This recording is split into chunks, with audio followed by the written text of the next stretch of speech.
Welcome back. All right, 9 games to review tonight. If you're looking for the matinee games, including the Winter Classic, that's already on the channel. You can find that video.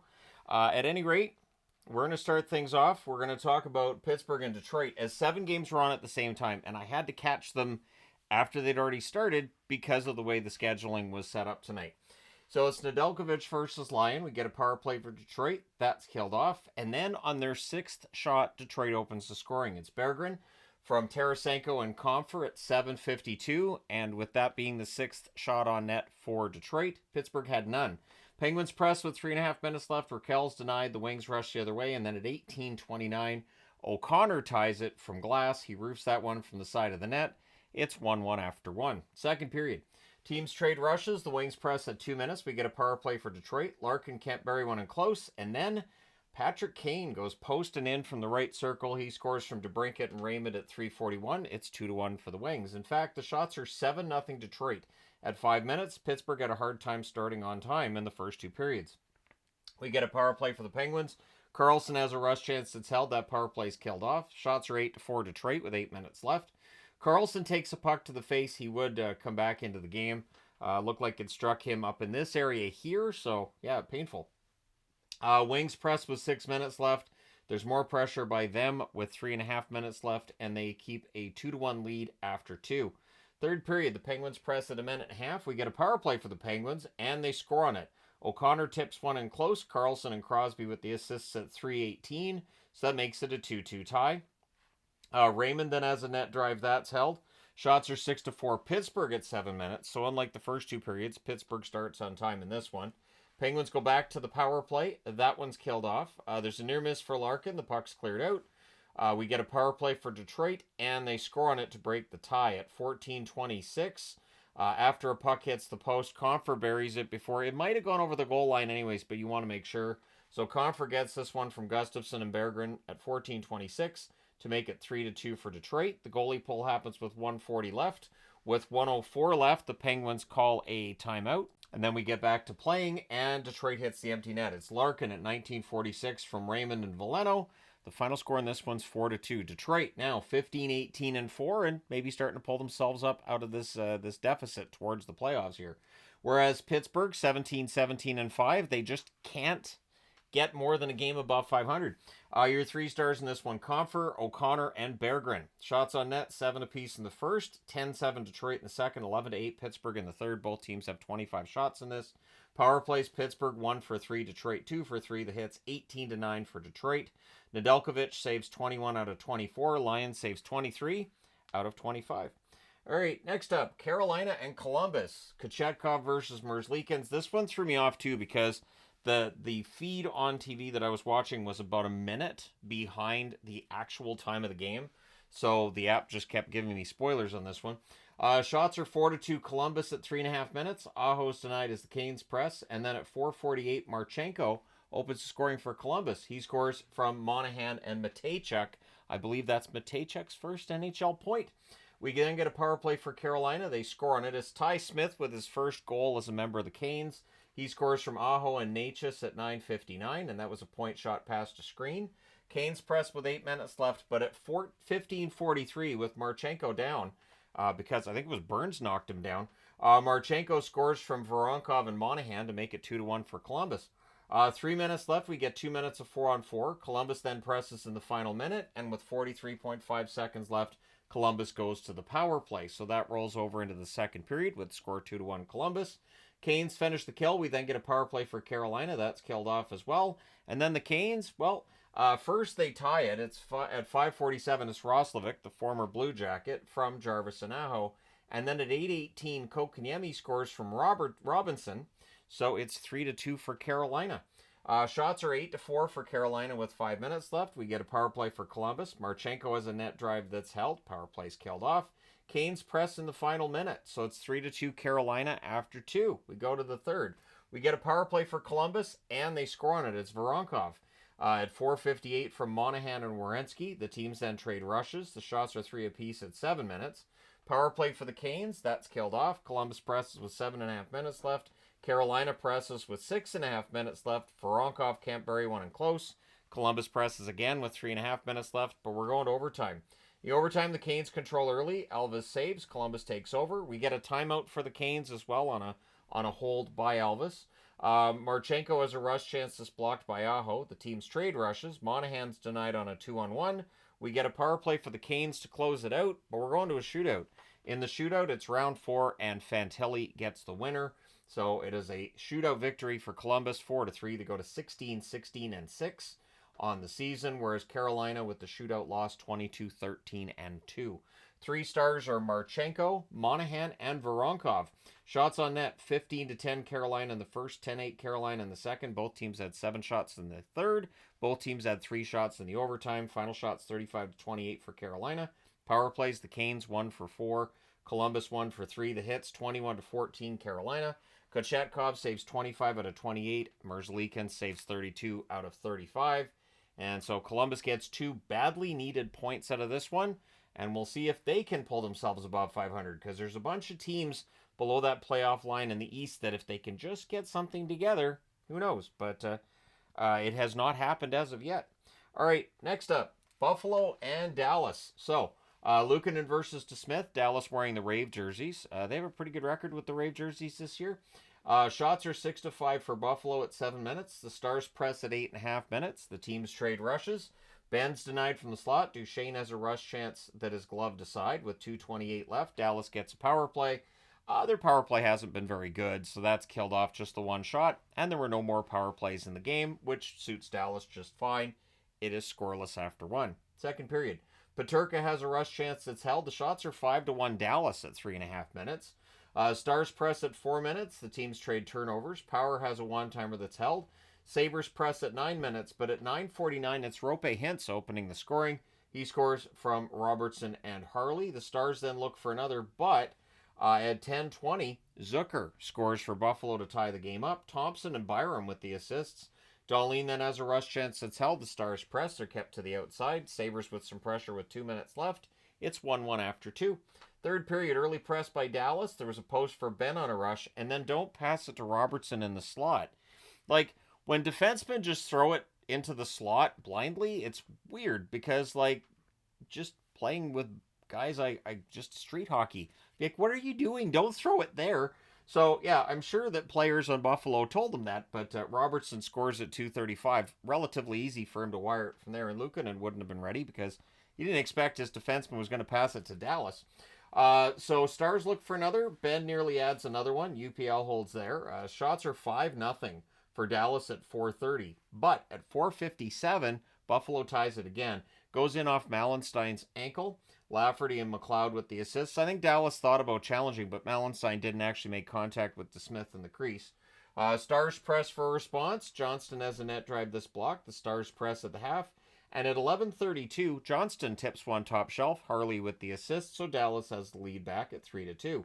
Ben then has a rush chance that's held. There's some pushing. The Stars press with 3 minutes left. Eventually, Buffalo gets the goalie pulled, and at 18:23, Lindell, he scores into the empty net from Robertson to DeSmith. They would pull the goalie again. They are unable to generate a goal. Your final score in this one's 4-2 for Dallas. They go to 22-13-1 with the win. With the loss, Buffalo 14-20-4. Their 3-game winning streak is done. 3 stars are Hintz, Harley, and Robertson. Shots on net, 12-8 Dallas in the first, 10 apiece in the second, 11-5 Dallas in the third. Final shots, 33-23 for the Stars. Power plays, Buffalo didn't have any. Dallas goes 0 for 1. The hits, 23-10 Buffalo. Luukkonen saves 29 out of 32. DeSmith saves 21 out of 23. All right, next up, Nashville and Minnesota. So it's Annunen versus Gustafsson in this one. The shots are 3-0 Minnesota, 2.5 minutes in. Shore has a net feed that gets kicked aside. And at 7:54, Rossi opens the scoring for Minnesota. He scores from Zuccarello and Brodin. The shots are 11-8 for Minnesota at the half, so lots of shots in this one. And at 11 minutes, Nashville has a shot that goes in. It's Sissons scoring from Shea and Blankenberg. So Colton Sissons has been quiet. He gets one to tie it up. Preds look for the lead. We then get a power play from Minnesota. That's killed off. And after that's done, at 15:14, Marchessault scores from Stamkos. So that makes it 2-1 for Nashville. And then Nashville presses for another one. Wild press in the final minute with 14 seconds left. The Preds with a delay game penalty, so that rolls over into the second period with the score 2-1 in favor of Nashville. Nashville finishes the kill, and then there's a 5-minute penalty on LaRue. That starts as a 2-minute 4-on-4, and then it's a 3-minute power play for Minnesota. And in the power play on the other side of it, Minnesota does score. At 6:19, Zuccarello tips one in close on a net feed. Eriksson Ek and Gustafsson with the assists. And then at 8:57, after the power play is done, Brodin scores from Foligno and Rossi. It was a point shot past a screen. So that gives Minnesota their second lead of the night, this time at 3-2. There's a press by Nashville with 8.5 minutes left, and at 12:01, O'Reilly, with all this pressure, they wear down the defense. O'Reilly scores from Nyquist and Shea. That makes it a 3-3 tie. A wild press with 5.5 minutes left. We get a power play for Minnesota, and they score on it. It's Chisholm at 17:08 from Hartman and Johansson. That's a point shot top shelf, and that's Hartman's name on the board with a point. So that gives Minnesota back the lead at 4-3 with 1:33 left. Nashville gets a power play, so that rolls over into the third period where the Wild finish the kill. Eriksson Ek then robbed on a 2-on-1. The Wild press are kept to the outside. We get a power play for Minnesota, and they score on it. At 7:07, it's Rossi from Eriksson Ek and Faber. So Eriksson Ek coming back into the lineup tonight, and he's productive. Yossi has a one-timer that's held. Nashville presses with 7 minutes left. The goalie pull happens with 3:30 left. With 2:42 left, Nashville calls a timeout. Whatever they discussed does not work. In the end, the score is 5-3 for Minnesota. They go to 23-11-4 with a win they needed. Nashville 11-20-7, just getting further and further and further away from the playoff dream. Your 3 stars in this: Rossi, Gustafsson, and Brodin. Shots on net, 16-15 for Minnesota in the first, 16-12 Minnesota in the second, 19-6 Nashville in the third. Final shots are 46-38 for Nashville. Power plays: Nashville 0-for-1, Minnesota 3-for-6.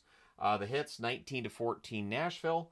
Annunen saves 33 out of 38. Gustafsson saved 43 out of 46. All right, and last one on this board is Winnipeg and Colorado. So this had kind of a big game feel to it, and rightfully so. Comrie versus Blackwood in this one. Jets have a 2-on-1 that's broken up. The Avs press at 9 minutes. Keep in mind, I missed most of the first half of the first periods of these games, so it's going to drop the amount of notes. I'm actually kind of impressed at how many notes I did get into this.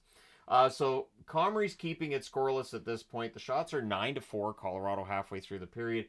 And at 11:51, the dam breaks. It's a point shot that Lehkonen deflects into the net. Manson and Girard with the assists. It's 1-0 Colorado. Jets look to respond. There's a press by Winnipeg with 4 minutes left. 2:57 left. The Avs get a power play. That's killed off. The Avs get some pressure after it's done. The Avs with a record of 9-0 when they're leading after the first period, and they were up 1-0 after one. Second period, early press by the Avs. There's a delay for the ice at the Jets net, so at the base of the post, the left post there, they had an issue. They had to, fill in the snow around it. Anyways, I didn't see a delay for that again later on. I know that there was a delay before the period and then shortly after it started. Shots are 2-0 for the Avs at 3.5 minutes. At 10 minutes and 20 seconds, Winnipeg gets on the board. It's Kupari from Barron and Pionk. I have followed to Niederreiter. There's a near miss there. Jets press with 8 minutes left, but at 16:37 on a net drive, Taves goes 5-hole to get Colorado the lead again. Makar and O'Connor with the assists, but Winnipeg would answer. Velarde buries a rebound and close. Stanley and Niederreiter with the assists at 18:32. It's 2-2 after the second period. Third period, early press by Colorado. The shots are 3-1 for the Avs, 3 minutes in. Colorado presses at 6 minutes, and again, eventually the dam breaks. At 7:22, Middlestad scores from Manson and Drouin. So Drouin, in his return to the lineup, gets on the board. The Avs press with 9.5 minutes left. Eventually, Winnipeg's got to pull the goalie. They do that with about 2 minutes left. And Rantanen hits the empty net at 18:31 from McKinnon and Kiviranta. So you pull the goalie again, and the Avs say thanks, and they score again. Colton from Drouin at 19:53 makes the final score 5-2 for Colorado. They go to 23-15 with the win. With the loss, Winnipeg 27-11-1 on the year. 3 stars: Middlestad, Manson, and Taves. I did the 3 stars now. The shots: 14-10 Colorado in the first, 11-7 Colorado in the second, 13-5 Colorado in the third. They outshoot Winnipeg 38-22. Power plays: Winnipeg didn't have any. Colorado had the only power play. They didn't score on it. We're starting to see the number of power plays really drop off. Hits: 30-26 for Winnipeg. Comrie 33 saves on 36 shots, and Blackwood saved 20 out of 22 at the other end. Now we're going to go to the other board. Okay, so the New Jersey Devils and the Anaheim Ducks. So it was Markstrom versus Dostal, and the Devils got off to a good start. They had the first 4 shots of the game 8 minutes in. Then at 16:05 or 10:05, I should say. That looks like it. I don't. Anyways, my handwriting sometimes. 10:05, Terry scores on the second shot of the period by the Anaheim Ducks. Strome and Vetrano with the assists. We then get a power play for the Devils. That's killed off. We get 2 minutes of 4-on-4, or we would have, but it becomes a Devils 4-on-3 power play. That ends up being killed off. The Devils press to clear it out, or to close it out. So after the first period, it's 1-0 Anaheim, but New Jersey's controlling the action for the most part, so it feels like eventually New Jersey's going to get it. Second period, early press by the Devils. The shots are 2 apiece at 3 minutes. The Devils press at 7.5 minutes. We get a power play for Anaheim. That's killed off. Shots are 8-5 for Anaheim with 5 minutes left. The Ducks press with 2 minutes left. And with 1:53 left, the Devils take a delay game penalty. McTavish has a net feed that's caught and held. It remains 1-0 Anaheim after 2. Third period. Dostal with a bit of an oops behind his net, but he recovers and makes the save. Ducks press are kept to the outside. And then at 3:57, Fabry buries one via a 2-on-1 rush. Gauthier and Dumoulin with the assists. It's a 2-0 lead for Anaheim. But at 5:31, Siegenthaler scores unassisted to get New Jersey on the board. Devils press at 6.5 minutes. The Ducks get some pressure at 8.5 minutes. The shots are 8-5 for the Devils with 9 minutes left. And eventually they tie it. At 13:20, Meyer roofs one on during a 3-on-2. Hamilton and Nason with the assists. We get some punching to celebrate that goal, because why not? We get 2 minutes of 4-on-4. There's a post for Gauthier as the Ducks press. And then at 16:36, it's a slap shot pass to screen by Ryan Strome. Lacombe and Vetrano with the assists. Killorn then has an empty net attempt that's blocked after the Devils pull the goalie. But in the end, the Anaheim Ducks hold on. They win this one 3-2. They go to 15-17-4 with the win. With the loss, New Jersey 24-13-3. Your 3 stars are Strome, Dostal, and Terry. Shots on net. 15-5 New Jersey in the first, 11-6 Anaheim in the second, and 13-10 New Jersey in the third. Final shots 34-26 for the Devils. Power plays, Devils 0-2, Anaheim 0-3. The hits 25-18 New Jersey. Markstrom saves 23-26. Dostal steals one, 32 saves on 34 shots. Not the first time he's done it this year, but it's the first time that I've said that in a while. All right, next up, Philadelphia and San Jose. With 9 games on, I can track 8. So I had to drop one after the first period, and I opted to drop the Philadelphia-San Jose game as neither team is in a playoff spot at this point. So it's Ersson versus Georgiev in this one, and 5:59 in. Philadelphia scores first. It's Sealer from Drysdale. The shots were 6-1 for Philadelphia at 7 minutes. Celebrini then has a rush chance. That's held. We get a power play for Philly. The Flyers score. Was it offside? Yes, it was. The offside challenge does, in fact, bring that goal back. And then the Sharks finish the kill. So instead of being 2-0 on a power play goal, it's still 1-0. Power play for the Sharks. That's killed off. We get a post for Toffoli on a face-off win. It's 1-0 Philadelphia after 1. Second period. Shots are 4-1 for Philadelphia at 2.5 minutes. Eventually at 12:09, Philadelphia adds to their lead. Paling from Zamula and Brink. So that makes it 2-0. They then get a power play for the Flyers, and they score on it. At 13:44, it's Konechny from Tippett and Drysdale. So 2 goals within about a minute and a half of each other. Shots are 9-5 for Philadelphia with 8 minutes left, and it's 3-0 Philly after 2. Third period, at 2.5 minutes, Zamula scores to make it 4-0 from Brink and Cates. The shots are 6-1 Flyers at 4.5 minutes. This was a pretty complete game by the Flyers tonight. There's a near miss for Celebrini during 4-on-4 play. They had 2 minutes of 4-on-4 in that third period. Sharks press with 7 minutes left. There's more pressure by the Sharks with a minute and a half left. It actually is a 4-0 win for Philadelphia. So the Tony the Tiger Magnets on the board.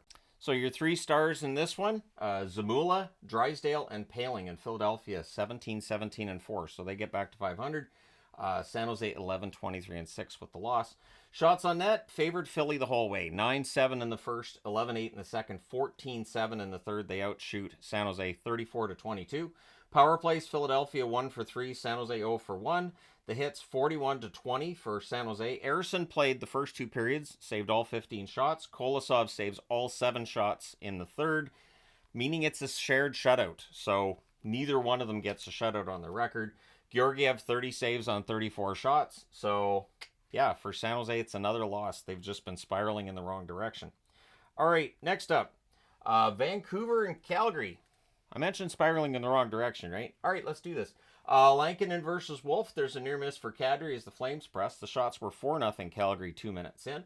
Canucks press at 2.5 minutes. Brandstrom, he blocks some chances when the Flames have the puck, and he clears it out as well. Miller can't bury one in close. We get 2 minutes of 4-on-4. This game had some penalties in it. There were 50 penalty minutes in total. Crossbar and out for Coronado. The Flames press with 9 minutes left. The Canucks have a 2-on-1 that's broken up. And at 14:31, Zary buries a loose puck from the doorstep to give the Flames the lead. Sharon Govich and Pelche with the assists. Teams trade rushes. It's 1-0 Calgary after 1. Second period. Early press by the Flames. Coleman's denied. Lankinen holds. There's a near miss for Sharon Govich. The Flames press at 3 minutes. The Canucks press at 5.5 minutes. We then start the fighting. Brandstrom versus Lomberg, and then before the puck gets dropped again, Miller versus Ball. So a lot of fighting going on out there. We end up with a power play for Calgary not long after, and then it becomes 1 minute and 18 seconds of 5-on-3. Hoglander, as the 5-on-3 is coming to an end, he comes out of the penalty box to make it a 5-on-4, and he's denied on a break out of the box. So the power play's killed off, just the one shot for Calgary, and you feel like Canucks kind of dodged a bullet there, right? We then had a fight between Forbert and Lomberg. So Lomberg's basically ready to fight whoever tonight. 2 minutes of 4-on-4 again, not long after that. The Canucks press with 5 minutes left with 3:44 left. The Canucks get a power play. That's killed off. It stays 1-0 Calgary after 2 in a very punchy game that ends about 15 minutes after this one did over here, and they started at the same time. Third period, shoulder save on a chance by Miller. Then there's a near miss for Sharon Govich, who's been cold lately, scoring-wise. Flames press at 2 minutes. Shots are 3-2 for Calgary at 3.5 minutes. We then get a power play for Vancouver, and they score on it. It's Besser tipping one in. Miller and Brandstrom with the assists at 6:14. And then at 9:18, Kadri roofs one past a screen on a 3-on-2 play down low. Huberdeau and Pospisil with the assists. The Flames press with 7.5 minutes left. The Canucks press with 4.5 minutes left. The goalie pull happens with 1:55 left, and at 18:58, Huberdeau hits the empty net. Calgary wins this one 3-1. Vancouver continues to spiral again in the wrong direction. Flames 18-12-7 with the win. With the loss, Vancouver 17-11-8. Pretty sure that puts them below the playoff line. By my count, Flames are 1 point ahead of them now. So your 3 stars are Zary, Kadri, and Huberdeau. Zary should have a Y at the end, not an I, but hey. Shots on net, 12-11 Calgary in the first, 8-6 Vancouver in the second, 11-5 Calgary in the third. Flames outshoot the Canucks 29-24. Power plays Vancouver 1 for 2, Calgary 0 for 2. The hits 29-28 Vancouver. Lankinen saves 26 out of 28. Wolf saves 23 out of 24. Both goalies were good, but it does feel like scoring's come down a little bit recently, and for Vancouver, scoring a bit of a problem right now. Not having Hughes and Pettersson will do that, but hey. All right, last game of the night, Utah and the Oilers. So, Stauber versus Skinner in this one. Utah presses at 2 minutes. McDavid has a net feed that's picked off. And then at 4:26, Ekholm with a nice one. He scores to open it. Podkolzin and Bouchard with the assists, but Utah would answer. At 6 minutes, McBain. He fires in a wrister on a rush chance. Gunther and Cooley with the assists, so it's a 1-1 tie at that point. Shots are 7-3 for the Oilers at 8.5 minutes. Edmonton presses at the half. Then there's a post for Sergachev. Puck's cleared out. Utah would press in the final minute. It's 1-1 after 1. Second period. Things are pushy on an early hold by Skinner. The Oilers press at 4 minutes. And at 4:53, after a turnover by Utah, Nugent Hopkins buries it. McDavid and Connor Brown with the assists. And then 20 seconds later, Stetcher scores from Brown and McDavid at 5:13. So, bit of an oops by Utah there, and suddenly it's 3-1 for the Oilers. Shots are 7-3 Edmonton at 7.5 minutes. We get a power play for the Oilers. That's killed off. Shots are 15-9 for Edmonton with 3 minutes left. Oilers press in the final minute. Things get punchy at the horn, so we start the third period with 4-on-4. In the third period, Ekholm has a wraparound near miss there. Henrique misses one wide from in close. The Oilers were getting chances, just not hitting the net. The shots are actually 3-0 Utah at 4.5 minutes. Hyman takes a penalty in the offensive zone, so the crowd does not like that penalty call at all. There's a shorthanded breakaway by Janmark that saved. That power play ends up being killed off, and then the Oilers get a power play of their own. Draisaitl misses an open net during that. That power play is killed off. Utah presses with 6 minutes left. The goalie pull happens with 2.5 minutes left. With 2:01 left, the Oilers ice the puck. So, you know, there's that chance. But the hope that Utah may have been holding out gets extinguished. At 18:58, Draisaitl hits the empty net from Emberson. And then with 18.9 seconds left, the Oilers get a power play to finish the game on the power play. They win 4-1. They go to 22-12-3 with the win. With the loss, Utah 16-15-6. Utah's been really strange this year. They start the season, they can score a ton of goals. Then all of a sudden they go through a long dry spell. Then they start getting goals again and getting wins. And now we're back into another dry spell. Your 3 stars are Brown, Skinner, and Ekholm. Shots on net, 15-11 Edmonton in the first, 17-6 Edmonton in the second. 10-6 Utah in the third. Final shots 38-27 for the Oilers. Power plays, Utah 0-2, Edmonton 0-3. The hits, 15-4 for Utah. So Edmonton was like, we don't need to hit these guys. Stauber saves 34-37. He had a good night, but didn't get the goal support. Skinner, 26 saves on 27 shots at the other end. Another good, quiet night for Stuart Skinner. So there you go. Let me know your thoughts in the comments section below, as always. I apologize for the pauses, but fireworks going off, and I was like, well, I'll pause and see if it stops. And it stopped as soon as I hit pause. So that's the way that works. But hit like and subscribe if you haven't done so already. Thank you guys so much for your support throughout the year 2024. I'm not doing any more videos in 2024, though. To heck with it. I will not do another video until it's 2025. I'm done. Done. That's it. I'm finished. So, all right. Thank you guys so much for all your support. I tell that joke every year. I apologize. I know it's a very dad-like joke, but this is a very dad-like face. So, thanks again for your support. I will talk to you guys soon enough.